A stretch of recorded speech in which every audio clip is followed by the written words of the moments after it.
Hello friends, आज के video में सीखेंगे कि डीटीएच बॉक्स को कैसे रिपेयर करते। तो देख सकते हैं हमारे पास एक डीटीएच बॉक्स है, पूरी तरीके से डेड है। इसमें कोई भी लाइट यहाँ पे डिस्प्ले में नहीं आ रहा है। देख सकते हैं हमने प्लग को बोर्ड पर लगा दिया है और इसमें कोई भी लाइट नहीं आ रहा है। तो चलिए इस डीटीएच बॉक्स में क्या खराबी सभी कुछ बताएंगे पूरी डिटेल्स में। अगर इस वीडियो को पूरा आपने देख लिया तो आप इस प्रकार के डीटीएच बॉक्स को बहुत ही आसानी से रिपेयर कर सकते हैं अपने घर पर। तो चलिए सबसे पहले इस डीटीएच बॉक्स को ओपन कर लेते हैं। ओपन करने के लिए यहाँ पर देख सकते हैं साइड में स्क्रू दिए हैं, सभी स्क्रू को ओपन कर लेते हैं। उसके बाद चलिए इसमें देखते हैं कि फॉल्ट्स कहाँ से बना है। स्टेप बाय स्टेप सभी कंपोनेंट को चेक करेंगे और कौन सा कंपोनेंट इसमें खराबी है और उसको रिप्लेस करेंगे। और आपको मार्केट से नया कंपोनेंट लाने का ज़रूरत नहीं है। आपको ख़राब डीटीएच पावर सप्लाई जो होता है उससे ही आप बहुत ही आसानी से रिपेयर कर सकते हैं। तो वीडियो को पूरा कंप्लीट देखें और वीडियो पसंद आए तो वीडियो को लाइक ज़रूर करें। सभी स्क्रू को यहाँ ओपन कर लेते हैं। उसके बाद ओपन करने के बाद इसमें पावर सप्लाई में कौन सा कंपोनेंट खराब हुआ है उसको मल्टीमीटर से स्टेप बाय स्टेप चेक करेंगे। उसके बाद इस डीटीएच बॉक्स को रिपेयर करेंगे। तो वीडियो को पूरा कंप्लीट देखें। तो चलिए यहाँ पर सभी स्क्रू को हमने ओपन कर लिया है, देख सकते हैं इस तरीके से। ओपन करने के बाद यहाँ पर देख सकते हैं ये पावर सप्लाई में आपको यहाँ पे मैनुअली चेक कर लेना है कि यहाँ पर कोई भी कंपोनेंट यहाँ पे टूटा फूटा या उड़ा हुआ तो नहीं दिख रहा है। इस तरीके से आपको मैनुअली चेक कर लेना है इस कंपोनेंट को। उसके बाद कार्ड में भी आपको मैनुअली चेक कर लेना है यहाँ पर कोई भी कंपोनेंट यहाँ पे जला हुआ तो नहीं है। तो देख सकते हैं इस तरीके से यहाँ पे तो कोई भी कंपोनेंट जला हुआ या टूटा हुआ नहीं दिख रहा है। तो चलिए सबसे पहले इस डीटीएच बॉक्स में सप्लाई देते हैं और सप्लाई देने के बाद इसमें जो एसी वोल्टेज है यहाँ पे जो यहाँ पे एसी करंट आते हैं उसको चेक कर लेते हैं कि यहाँ पे ये जो केबल है ये हमारी सही है या नहीं।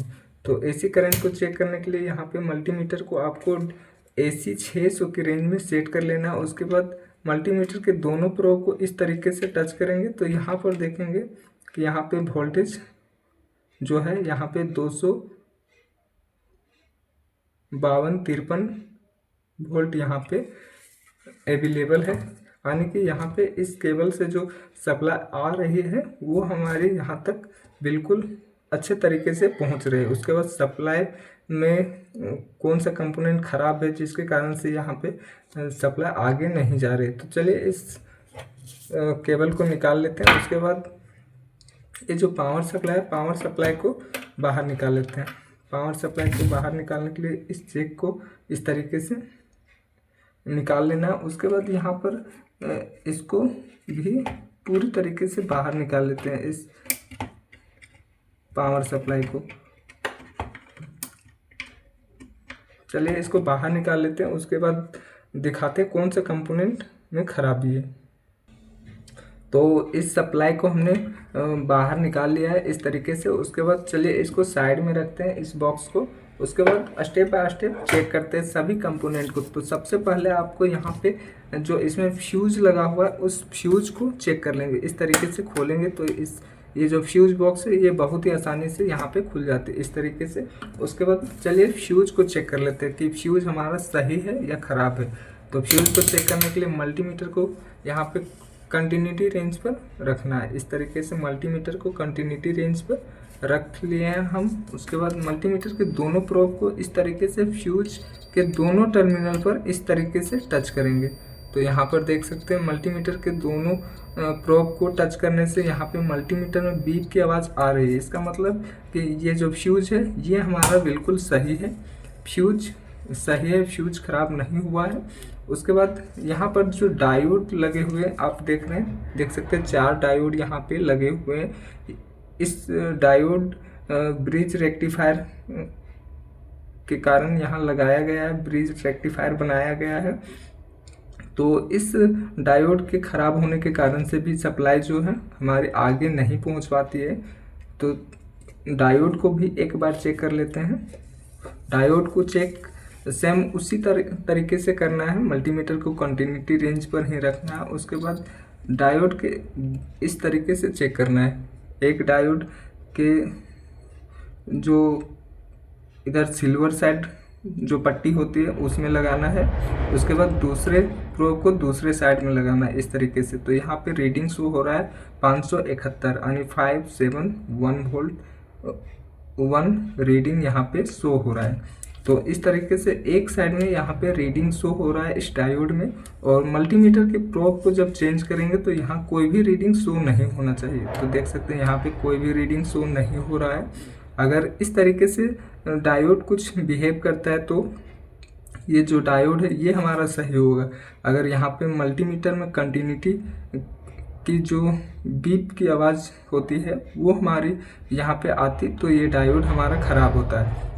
यानी कि डायोड में एक ही साइड से इसमें रीडिंग बताना चाहिए, दूसरे साइड से अगर दूसरे साइड भी रीडिंग अगर बताता है तो ये डायोड हाफ शॉर्टिंग होगा, उसको चेंज करना होगा। तो यहाँ पर देख सकते हैं एक ही साइड से इसमें जो वैल्यू है वो हमारी आ रही है।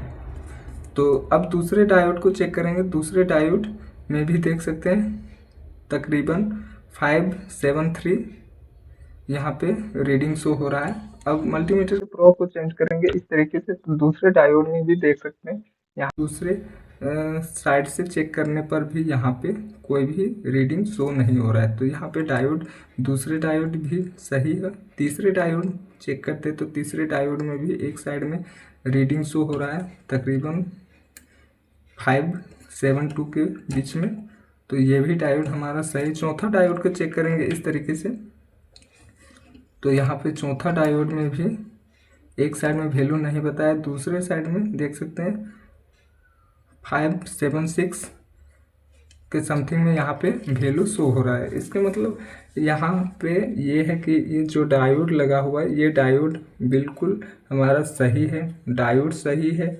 उसके बाद यहाँ प्राइमरी सेक्शन में देख सकते हैं जितने भी कंपोनेंट लगे हुए हैं, डायोड है, आईसी है, यहाँ पे कॉमन मोड कॉइल है, एक कैपेसिटर भी प्राइमरी साइड में लगा हुआ है, और सेकेंडरी साइड में यहाँ पे देख सकते हैं ये जो सेक्शन होता है ये हमारा प्राइमरी सेक्शन होता है। यहाँ पे जिधर एसी लाइन को कनेक्ट किया जाता है ये हमारा प्राइमरी सेक्शन होता है। और सेकेंडरी सेक्शन यहाँ पर देख सकते हैं एक सेपरेट यहाँ पे लाइन खींची हुई है, इस लाइन के दूसरे साइड में सेकेंडरी सेक्शन होता है। जो ये जो ट्रांसफार्मर देख रहे हैं चॉपर ट्रांसफार्मर, इसके एक साइड के लेग जो है प्राइमरी सेक्शन में हो और दूसरे साइड के लेग जो है वो सेकेंडरी सेक्शन में। यहाँ पर देख सकते हैं इस तरीके से एक साइड के लेग प्राइमरी सेक्शन में और दूसरे साइड के जो इसमें लेग्स हैं वो सेकेंडरी सेक्शन में। इस तरीके से आपको प्राइमरी सेक्शन के सभी कंपोनेंट को चेक कर लेना है। तो प्राइमरी सेक्शन में इन सभी डायोड को चेक कर लिया है। अब यहाँ पे एक और डायोड लगा है, ये भी डायोड को चेक कर लेते हैं। यहाँ पे एक साइड से चेक करने पर वैल्यू कुछ भी नहीं आया, दूसरे साइड में चेक करने से यहाँ पे वैल्यू आ रहा है, ये भी डायोड सही है। तीसरे डायोड को चेक करते हैं यहाँ पे। तो यहाँ पर भी देख सकते हैं ये भी डायोड हमारा सही है। यानी मल्टीमीटर में बीप की आवाज़ नहीं आनी चाहिए डायोड को चेक करते टाइम। अब यहाँ पे बचा हुआ है एक कॉमन मोड कॉइल। ये जो कॉमन मोड कॉइल है इसके ख़राब होने के कारण से भी आगे सप्लाई नहीं जाएगी, तो इसको भी चेक कर लेते हैं। तो कॉमन मोड कॉइल में टोटल यहाँ पे 4 पॉइंट होते हैं, देख सकते हैं 1 2 3 4 इस तरीके से 4 पॉइंट होते हैं। चारों पॉइंट को आपको यहाँ पे चेक करना है। तो इस तरीके से 2 पॉइंट इसके यहाँ पे चेक करना है और 2 पॉइंट इसके इस तरीके से। तो यहाँ पर देख सकते हैं एक पॉइंट में यहाँ पे मल्टीमीटर में बीप की आवाज़ आ रही है। अगर मल्टीमीटर में बीप की आवाज़ आती है इस तरीके से कॉमन मोड कॉइल को चेक करते टाइम, तो ये कॉइल हमारा सही होगा। जो कॉमन मोड कॉइल लगी हुई, ये हमारा सही होगा। इसमें बीप की आवाज़ आनी चाहिए, अगर बीप की आवाज़ नहीं आती तो हमारा ख़राब होगा। तो देख सकते हैं एक साइड चेक करते टाइम यहाँ पे मल्टीमीटर में बीप की आवाज़ आ रही है, इसका मतलब एक साइड की जो कॉइल है, जो वाइंडिंग इसमें की हुई है वो हमारी सही है। लेकिन यहाँ पे दूसरे साइड में चेक करते हैं यहाँ पे, तो इसमें मल्टीमीटर में बीप की आवाज़ नहीं आ रही। तो इसका मतलब जो एक साइड की वाइंडिंग है ये हमारी यहाँ पे ख़राब हो चुकी है, और दूसरी साइड की जो वाइंडिंग है ये हमारी सही है। तो इसमें मेन फॉल्ट्स अभी यही पता चला है कि ये जो कॉमन मोड कॉइल है ये हमारी ख़राब है। तो चलिए इसको बाहर निकाल लेते हैं सबसे पहले, उसके बाद इसको रिप्लेस करके देखेंगे दूसरे कॉमन मोड कॉइल को यहाँ पे इंस्टॉल करके। तो इसको निकालने के लिए सोल्डरिंग आयरन के दोनों सभी लेग को अच्छे से, जो सोल्डर इसमें लगा हुआ है सभी को हटा लेना है, उसके बाद बाहर निकाल लेना है। चलिए इस कॉइल को निकाल लेते हैं, उसके बाद आगे देखते हैं। तो इस तरीके से सभी पॉइंट को अच्छे से गर्म करेंगे यहाँ पे सोल्डरिंग आयरन से। तो ये जो कॉमन मोड कॉइल है ये हमारी बहुत ही आसानी से बाहर आ जाएगी। देख सकते हैं इस तरीके से ये बाहर आ चुका है। तो देख सकते हैं ये हमने बाहर निकाल लिया है। अब चलिए इसको एक बार बाहर से चेक कर लेते हैं कि ये हमारा ख़राब है। अभी बोर्ड पर लगे हैं, चेक हमने किया था तो यही ख़राब इसमें दिख रहा था। तो देख सकते हैं एक साइड में ये जो कॉमन मोड कॉइल है, एक साइड में यहाँ पे बीप की आवाज़ आ रही है, इसका मतलब एक साइड की जो वाइंडिंग है इसकी ये सही है।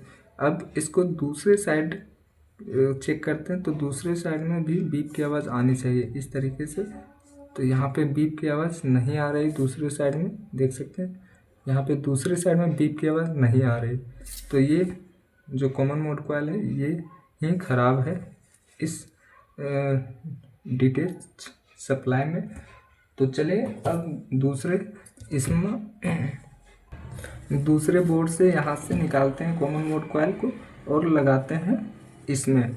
तो लगाने से पहले एक बार इस बोर्ड पर लगे हैं इसको चेक कर लेते हैं कि ये जो है कॉइल ये हमारा सही है या ख़राब है। तो देख सकते हैं यहाँ पे ये जो कॉइल यहाँ पे लगी हुई है कॉमन मोड कॉइल ये सही है। तो चलिए इसी को निकाल लेते हैं और लगाते हैं, उसके बाद चेक कराते हैं कि ये जो सप्लाई है ये हमारा सही हो पाया या नहीं। तो इस तरीके से बहुत ही आसानी से आप बिना सोल्डरिंग इसको बिना डिसोल्डरिंग वायर की मदद से भी आप निकाल सकते हैं, बहुत ही आसानी से सोल्डरिंग आयरन की मदद से ही। तो इस तरीके से आपको सभी पॉइंट को इस तरीके से गर्म करना है बारी बारी से। और ये बाहर निकल चुका है, देख सकते हैं ये बाहर निकल चुका है। अब चलिए इसको लगाते हैं। तो लगाने के लिए यहाँ पर देख सकते हैं यहाँ पे पॉइंट बना हुआ है, जैसे आप निकाले थे उसी प्रकार से आपको लगाना है इस तरीके से।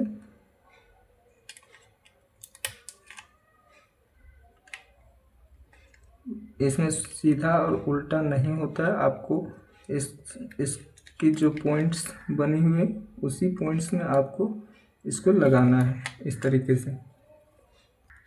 तो देख सकते हैं यहाँ पर हमने जो इसमें ख़राब था उसको हमने रिप्लेस कर लिया है इस कॉमन मोड कॉइल को, और इसको लगा के अच्छे से सोल्डरिंग कर लिया है। दूसरी साइड देखेंगे यहाँ पे तो अच्छे से सोल्डरिंग भी कर लेना है। उसके बाद चलिए अब इसको बोर्ड पर लगाते हैं, इसकी जो कवर है उसमें लगाते हैं और इसको एक बार चेक करते हैं कि ये जो पावर सप्लाई है ये हमारा जो प्रॉब्लम इसमें था वो सॉल्व हो पाया या नहीं। तो देखो चलिए लगा लेते हैं इस तरीके से।